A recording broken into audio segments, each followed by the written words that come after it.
ප්‍රාර්ථනා කරනවා සුබ දවසක් වෙන්න කියලා ඔයාලා හැමෝටම. අදත් ඔයාලට අරගෙන ආවේ රාමදාන් එකට සයිඩ් ඩිෂ් එකක් තමයි පාන් වලින් හදාගන්න පුළුවන් ලේසිම රෙසිපි එකක්. හරිම රසයි. අඩු වියදමෙන් හදාගන්නත් පුළුවන්. අපි බලමු කොහොමද මේක හදාගන්නේ කියලා මොනවද ඕන වෙන්නේ කියලා. අපිට පාන් පෙති අවශ්‍ය වෙනවා. ඉතින් පාන් පැකට් එකක් විතර අපිට ඒකට ප්‍රමාණවත් වෙනවා. ඉස්සරලාම අපි මේවා කපා ගන්න ඕන මේ විදියට වාටි ටික අයින් කර ගන්න ඕන. සුදු පාට කොටස ඉතුරු වෙන්න කපා ගන්නවා.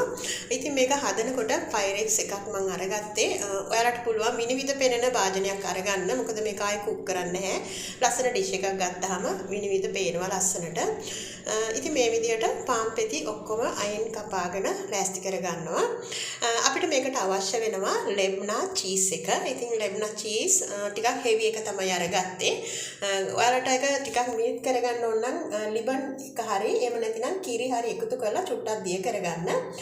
මෙතෙන්ට ඊළඟට අපිට අවශ්‍ය වෙනවා මේ තියෙන්නේ මම ගත්තු ක්‍රීම් වර්ගය තමයි ලෙබ්නා චීස් එකේ. එතන දෙකක් තියෙනවා වර්ග. ඉතින් ඔයාලට කැමති එකක් අරගන්න පුළුවන්. ටිකක් මේක හෙවි එකක්. ඉතින් ඔයාලට මේක හෙවිකම يعني ඝනකම වැඩි නම් ඔයාලට පුළුවන් කිරි ටිකක් එහෙම නැතිනම් ලෙබ්නා ටිකක් දාලා අවශ්‍ය ප්‍රමාණයට දිය කරගන්න. මොකද මේක ගාලා වගේ ගන්න මට්ටමට තියෙන්න ඕන.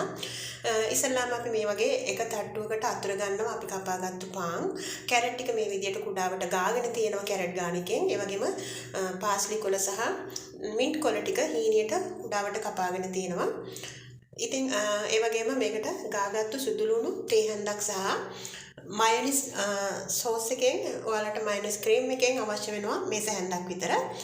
ඒ ටිකක් මේ හැම එකම දැන් කලවම් කරගන්න ඕන. පාන් හැර අනිත් කැරට් හැර අනිත් සියලුම දේවල් හොඳට මික්ස් කරගෙන කලවම් කරගන්න. මේ චීස් වල ලුණු රස තියෙන හින්දා ලුණු එකතු කරන්න එපා. ඉතින් අවශ්‍ය නම් විතරක් ගම්මිරිස් කුඩු චුට්ටක් එකතු කරගන්න. සුදු පාට ගම්මිරිස් කුඩු තියෙනවා නම් හොඳයි.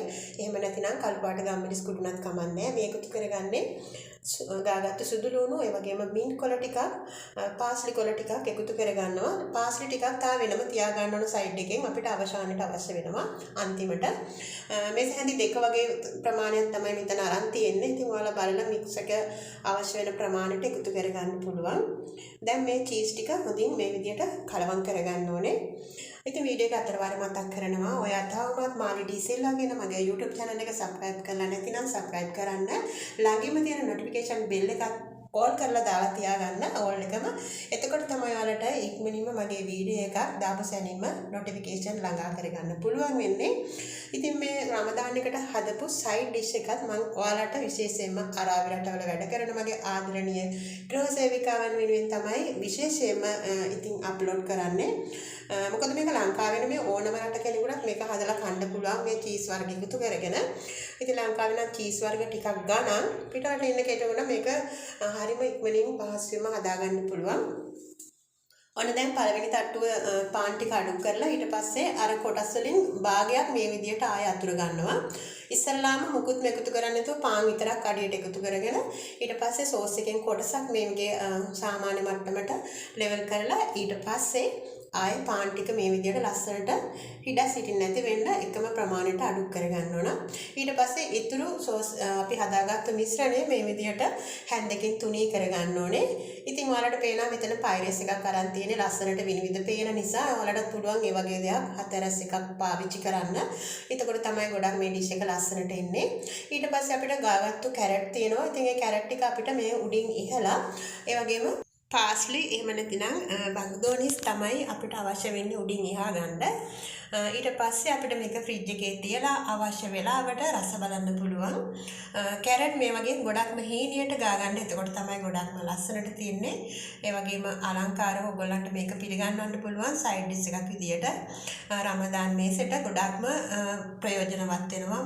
ලෝකේ ඉන්න ඕනම කෙනෙකුට මේක හදලා රස බලන්න පුළුවන්. මගේ ආදරණීය ගෘහ සේවිකාවන තමයි විශේෂයෙන්ම මේ වීඩියෝ එක අප්ලෝඩ් කරන්නේ. ඔන්න ඉතින් ওই විදියට තමයි අවසානයේ ඔයාලට දකින්න ලැබෙන්නේ. හදාගෙන ඉවරයි. එහෙනම් ඉතින් මේක හොඳයි නම් තවත් යාළුවන්ට බලන්න ෂෙයා කරන්න. හැමදාමත් මගේ වීඩියෝ වලට ලයික් කරන, කමෙන්ට් කරන, ෂෙයා කරන ආදරණීය වලට ගොඩක්ම ස්තුතියි. Don't forget subscribe and like, share. Thank you for watching my video. God bless all my friends. See you next video. Bye bye.